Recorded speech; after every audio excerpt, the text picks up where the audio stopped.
Hello, wasalamu. Ndugu zangu, kuna story moja, hebu naomba tushare kidogo hii story, labda inaweza ikatupa funzo fulani, ikatuhamasisha kutoka sehemu moja kwenda sehemu nyingine. Siku moja katika kijiji fulani huko nchini India, kuna bwana mmoja alikuwa tajiri sana kwenye hicho kijiji, lakini wengi wao waliopo walikuwa watu wa hali ya chini, na wengine wakawa wana umaskini wa kutupwa tena kweli kweli. Sasa ujue kwenye maisha ya duniani, mambo ya husda haya, mambo ya kuonea na wivu, sio Tanzania peke yake wala sio Afrika, yapo kila sehemu. Bora wanaishi mwanadamu, haya mambo lazima utakutana nayo. Basi wale watu wakawa wanamuonea wivu yule tajiri. Huyu mtu amepata na kuhoji utajiri wake. Amepata wapi utajiri? Tunaishi naye, kazi anazofanya, alianza kazi hizi. Watu wakasema huyo mtu basi itakuwa either ameiba mali sehemu au amefanya ushirikina, kitu ambacho si sahihi.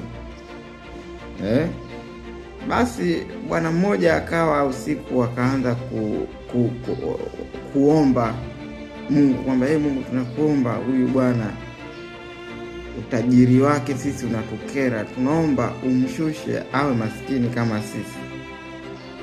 Ni kweli bwana, ile dua yake ikakubaliwa na Mungu, ila ikamjia roho ikamuuliza, unataka utajiri wake ushushwe kwa kiasi gani? Akamwambia yani ushuke kabisa, afanye kazi kama tunazofanya sisi, aanze moja kama sisi tulivyo. Ni kweli dua yake ikajibiwa. Bwana yule akawa maskini, akaanza kufilisika, akaanza kuuza magari yake, kila kitu.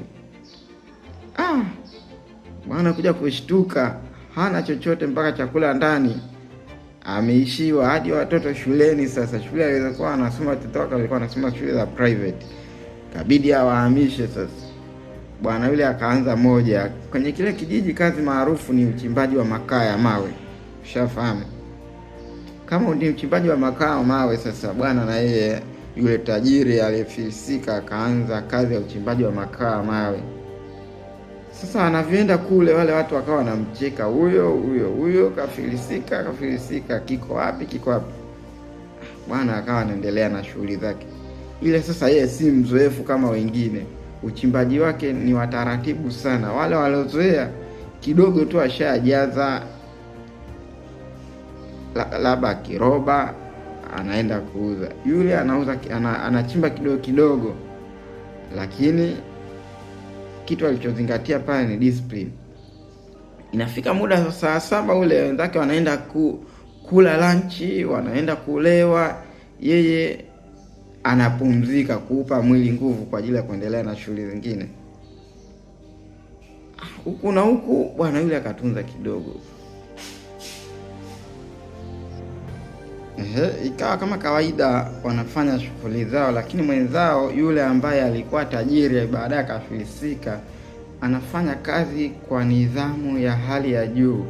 Saving yake anapata kidogo, lakini akawa ana save kikubwa.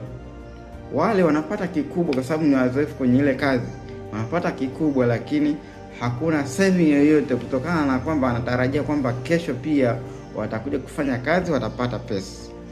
Ushafahamu? Mwisho wa siku yule bwana baada ya miezi 3 hivi akaanza kuajiri wafanyakazi wawili.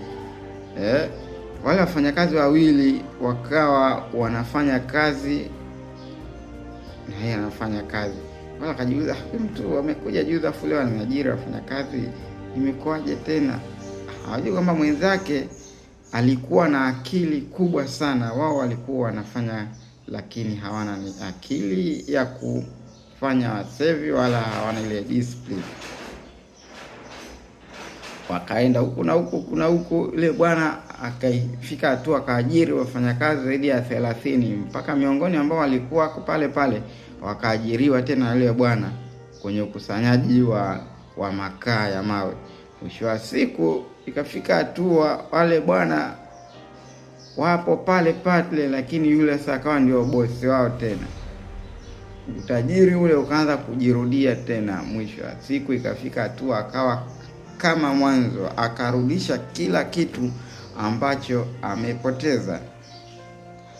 Inatufundisha kwamba utajiri hauletwi na kitu kikubwa unachoingiza, bali utajiri unaletwa ni kitu gani unabakisha baada ya kuingiza.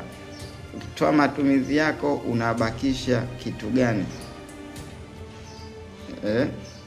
Ndio maana unaweza ukajikuta watu mnafanya kazi moja lakini matokeo ni tofauti. Hiyo yote inapelekewa na nidhamu. Asanteni, uwe mtiifu. Awazi Cheme.